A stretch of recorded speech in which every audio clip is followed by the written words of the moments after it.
Kandidati i Partisë Socialiste në listën e hapur për Qarkun Fier dhe Bashkinë Lushnjë, zoti Elton Korreshi, zhvilloi një takim të ngrohtë në kafen e mëngjesit me pensionistët e qytetit. Gjatë bashkëbisedimit u diskutua për jetën e përditshme, sfidat dhe shqetësimet që hasin pensionistët sot.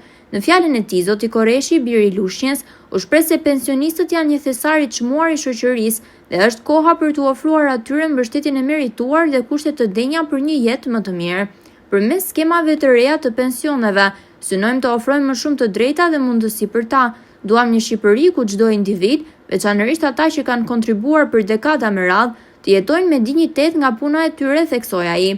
Zoti Korreshi përfundoi duke deklaruar se zëri i tij në parlament pas 11 majit do të jetë edhe zëri i pensionistëve të Lushnjës, një zë i së vërtetës dhe i përkushtimit për brezat që kanë ndërtuar këtë vend.